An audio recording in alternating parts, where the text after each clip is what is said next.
ملتان کا یہ میوزیم قلعے پر بنایا گیا ہے جو بہت اونچا ہے اور اس پر کھڑے ہو کر سارے ملتان کا نظارہ ہو سکتا ہے۔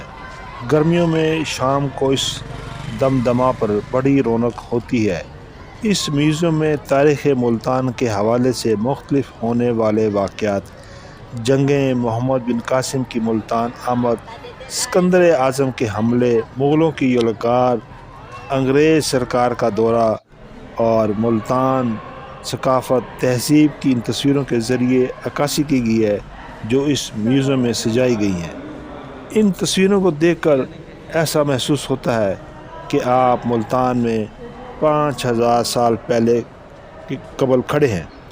ان تاریخی تصویروں کو دیکھ کر پتہ چلتا ہے کہ ملتان 6000 برس سے نہ صرف برابر آباد چلا آ رہا ہے بلکہ وقت گزرنے کے ساتھ ساتھ اس کی وسعت اور ہر طرح کی اہمیت میں اضافہ ہی ہوا ہے۔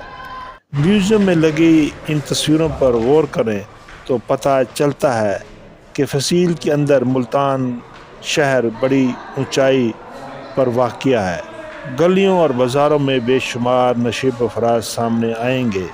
معلوم ہوتا ہے کہ 5500 برس کے دوران ملتان کتنی بار آباد ہوا اور برباد ہوا۔ یہ تباہ کاریاں دریائی سیلابوں اور حملہ آوروں کی بھی لائی ہوئی ہو سکتی ہیں۔ قبل تاریخ سے آخری تباہی تک ملتان کو کتنی بار حملہ آوروں کی زبردستی کا سامنا کرنا پڑا اور ملتان شہر کئی دفعہ اجڑا اور کئی دفعہ آباد ہوا۔ اس تصویری جھلکیوں میں آپ اس ملتان کی 6 سالہ پرانی تاریخ کو پڑھ سکتے ہیں۔ یہ وہ ملتان کا پرانا قلعہ ہے جو ایک وقت میں ایک بڑے ٹیلے پر واقع تھا۔ کسی زمانے میں اس قلعے کے گرد دریا راوی بہتا تھا اور قلعے سے آمد و رفت کے لیے ایک پل بنا ہوا تھا جس کو انگریزی دور میں ڈارا برج کہتے تھے۔ ضرورت کے وقت یہ لگائی جاتی تھی اور پھر یہ غنیمت فوراً اندر داخل نہ ہو سکے۔ اس قلعے کا رقبہ تقریباً 1.25 میل تھا۔ اس میں 46 مورچے بنے ہوئے تھے۔ جانوروں کے طویلے، مسلمانوں کی مسجدیں، ہندوؤں کے لیے مندروں کے نشانات اب تک موجود ہیں۔ ان کے علاوہ اس میں اب تک ایک بڑا ہال باقی ہے جس میں کہ پولیس رہتی ہے اور یونیورسٹی انٹرنس کا امتحان ہوتا ہے۔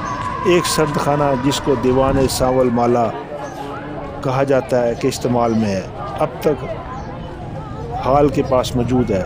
بہاؤالدین کی خانقاہ قلعے میں داخل ہوتے ہی بائیں ہاتھ کو بنی ہوئی ہے۔ دمدمہ بہت اونچا ہے، اس پر کھڑے ہو کر پورے ملتان کا نظارہ ہو سکتا ہے۔ گرمیوں کے موسم میں شام کے وقت اس دمدمے میں بہت رونق ہوتی ہے کیونکہ اونچائی کے سبب اس پر ٹھنڈی ہوا چلتی ہے۔